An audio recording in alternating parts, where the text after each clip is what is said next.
जय जगन्नाथ बंधुगण आपण मानकु मोर ही चैनल रे स्वागत। आपणकर जदि कुंभ राशि होइथाए ताहले एही भिडियोटी आपणको पाई।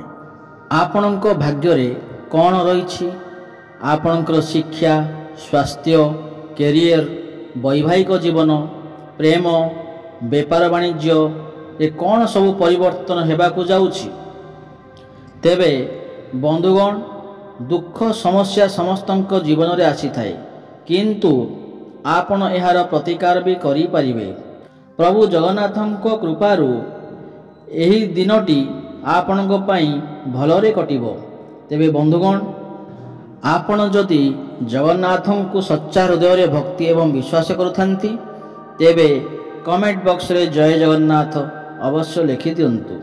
चंद्र चिन्ह को नहीं राहु को द्वितीय घरे रखा जिबा हेतु आपणकर दैनिक कार्य विरक्त होई पारिबे, जेउथिपाई आपणक मन विभिन्न कार्य करने को चिंता करि पारिबो। एपरी परिस्थिति रे आपणक जीवन रे नूतनता आनिबा पाई क्रीड़ा परि किछि कार्य रे भाग नेबाकू आपणक परामर्श दिया जाइछि। एही उपाय रे यह आपणक निजको सुस्थ रखिबा सहित आपणक सृजनशील दक्षता को उन्नत करिबारे सहाय्य करिबो। जदि आपण दीर्घ समय धरी टंका संबंधी समस्या सम्मुखीन हेउछंती तेबे आपण एहाकू किछि परिमाण रे दूर करने को समर्थ हेबे। यह आपण को आईनगत असुविधार सम्मुखीन न हेबाकू सहाय्य करिबो एवं एहीपरि आपण बुद्धिमान भावरे कौनसी निष्पत्ति नहीं पारिबे। आपण समाज रे सम्मान पाइबे। जदिओ एही समय रे आपणक भाई भौणी स्वास्थ्य दुर्बल होई पारे, जहा उपरे आपण किछि टंका खर्च करने को पड़िबो, किंतु एही समय मध्यरे आपण समस्त परिवारर दायित्व सहित जत्न नहीं पारिबे, जहा आपणकू घरे सम्मान मिलिबो। यह संभव जे आपण कर्मक्षेत्र रे किछि भूल हेतु समस्तंक सामना रे लज्जित हेबाकू पड़िबो, तथापि आपण प्रत्येक कार्य को भल एवं सटीक भाव में समाप्त करी एही समस्त परिस्थिति मुक्ति पाई परिबे। अनेक छात्र मानकर स्वास्थ्य शिकार होई पारंती, जोंथिपाई सेमानकु निज शिक्षा प्रति ध्यान रखिबा पई चिंता करिबा को पड़िबो। एपरी परिस्थिति रे आरंभरू आपणक स्वास्थ्यर जत्न नियंतु एवं भल डाक्टर सहित परामर्श करंतु। उच्च कैलोरी युक्त खाद्य दूरे रुहंतु एवं आपणकर व्यायाम रे मन लगांतु। आपणक टंका आपण काम को आसे जेते बेले आपण निजको अत्यधिक खर्चरू निवृत्त करंती। आपण एही जिनिस को भल भाव में बुझी पारिबे। नाती नातुणी माने अपार आनंदर उत्स हेबे। अतीतर भूल पाई क्षमा करी आपण जीवन को योग्य करने को जाउछंती। आपण कार्य दक्षता बढ़ाइबा पई कोनोसी नूतन कार्य सहित खाप खुआई दियंती। आपणकर कोनोसी एपरी कार्य करिवार अनन्य उपाय तुमको अति निकटरू देखुथिबा लोकंकु आग्रही करिवो। एही राशिर नागरिक माने खाली समय रे किछि आध्यात्मिक पुस्तक पढ़िबा उचित। यह करिबा द्वारा आपणकर अनेक असुविधा दूर होई पारिबो। आपणक प्रेम जीवन पई अत्यंत अनुकूल हेबाकू जाउअछि। सर्वोत्तम अंश हेउछि किछि भाग्यवान देशवासी निज प्रियंको विवाह करि पारिबे। आपणक विवाहिता जीवन पई यह एक विशेष अनुभव।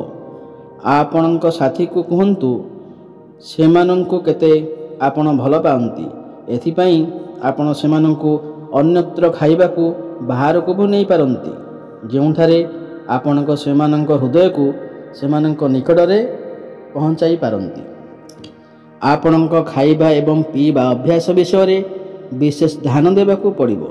ଏପରି ପରିସ୍ଥିତିରେ ଆପଣ ଯାହା ଖାଉଛନ୍ତି ସେଥିପ୍ରତି ଧ୍ୟାନ ଦିଅନ୍ତୁ ଏବଂ ଯଥାସମ୍ଭବ ବାହାରେ ଖାଇବାଠାରୁ ଦୂରେଇ ରୁହନ୍ତୁ। ଚନ୍ଦ୍ର ଚିହ୍ନକୁ ନେଇ କେତୁଙ୍କ ଅଷ୍ଟମ ଘରେ ରଖାଯିବା ହେତୁ ଆପଣ ଟଙ୍କା ସଞ୍ଚୟ କରିବା ପାଇଁ ଭଲ ବିନିଯୋଗ କରିପାରନ୍ତି। ତେବେ ଆପଣ ଏହିପରି କିଛି କରିବାଠାରୁ ଦୂରେଇ ରହିବା ଉଚିତ, କାରଣ ସେଠାରେ ସମ୍ଭାବନା ଅଛି ଯେ ଆପଣଙ୍କ ଦ୍ୱାରା ବିନିଯୋଗ ହୋଇଥିବା ପାଣ୍ଠି ଆପଣଙ୍କୁ ଇଚ୍ଛାକୃତ ଲାଭ ବହନ କରିବ ନାହିଁ। ଆପଣଙ୍କ ପରିବାର କିମ୍ବା ସାଙ୍ଗମାନଙ୍କ ସହିତ ପିକନିକ୍ କରିବାକୁ ବହୁତ ଭଲ ସମୟ ଅଛି।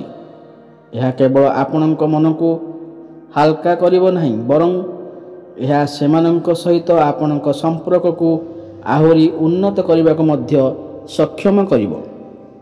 ବୃହସ୍ପତିଙ୍କୁ ଚନ୍ଦ୍ର ଚିହ୍ନକୁ ନେଇ ଚତୁର୍ଥ ଘରେ ରଖାଯିବା ହେତୁ ଏକ ବୃତ୍ତିଗତ ଦୃଷ୍ଟିକୋଣରୁ ଆପଣଙ୍କ ପାଇଁ ଯଥେଷ୍ଟ ଭଲ ମନେ ହୁଏ। ଏହି ରାଶିର ବ୍ୟବସାୟୀଙ୍କ ବିଷୟରେ କଥାବାର୍ତ୍ତା, ସେମାନେ ଭଲ ଫଳାଫଳରେ ସନ୍ତୁଷ୍ଟ ରହିବେ। ଯେଉଁମାନେ କାର୍ଯ୍ୟ କରୁଛନ୍ତି କିମ୍ବା ନିୟୋଜିତ ଅଛନ୍ତି, ସେମାନେ ଏକ ବହୁରାଷ୍ଟ୍ରୀୟ କମ୍ପାନୀରେ କାମ କରିବାର ସୁଯୋଗ ପାଇବେ। ଉଚ୍ଚଶିକ୍ଷା ପାଇଁ ଅତ୍ୟନ୍ତ ଅନୁକୂଳ ହୋଇପାରେ, କାରଣ ଆପଣ ସମାନ କ୍ଷେତ୍ରରେ ଭଲ ସଫଳତା ପାଇପାରିବେ।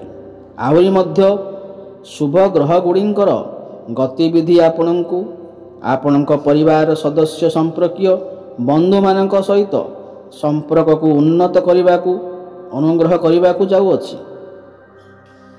ବାୟୁରେ ଦୁର୍ଗ ନିର୍ମାଣ ଆପଣଙ୍କୁ ସାହାଯ୍ୟ କରିବ ନାହିଁ। ପରିବାରର ଆଶା ପୂରଣ କରିବା ପାଇଁ ଆପଣ କିଛି କରିବା ଉଚିତ। ଆପଣଙ୍କର ଆକାଉଣ୍ଟ କୌଣସି ପୂର୍ବ ସୂଚନା ବିନା ଆପଣଙ୍କ ଟଙ୍କା ସହିତ କ୍ରେଡିଟ୍ ହେବ, ଯାହା ଆପଣଙ୍କୁ ଆଶ୍ଚର୍ଯ୍ୟ କରିପାରେ ଏବଂ ଖୁସି କରିପାରେ।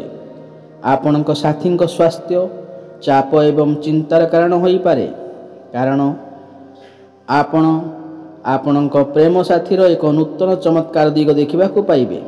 ସଫଳତା ନିଶ୍ଚିତ ଭାବରେ ଆପଣଙ୍କର ଯଦି ଗୋଟିଏ ପରେ ଗୋଟିଏ ଗୁରୁତ୍ୱପୂର୍ଣ୍ଣ ପରିବର୍ତ୍ତନ କରନ୍ତି। ଆପଣଙ୍କ ସାଥୀ କେବଳ ଆପଣଙ୍କ ସହିତ କିଛି ସମୟ ବିତାଇବାକୁ ଚାହୁଁଛନ୍ତି, କିନ୍ତୁ ଆପଣ ସେମାନଙ୍କର ଇଚ୍ଛା ପୂରଣ କରିବାରେ ଅସମର୍ଥ ମଧ୍ୟ ହୋଇପାରନ୍ତି। ସେମାନଙ୍କୁ ବିବ୍ରତ କରନ୍ତୁ ନାହିଁ। ଆପଣ ସେମାନଙ୍କର ନିରାଶକୁ ସ୍ପଷ୍ଟ ଭାବରେ ଦେଖନ୍ତୁ। ଆପଣଙ୍କ ପ୍ରିୟ କିମ୍ବା ତାଙ୍କର ଉଦ୍ଦେଶ୍ୟ ଉପରେ ସନ୍ଦେହ କରନ୍ତୁ ନାହିଁ।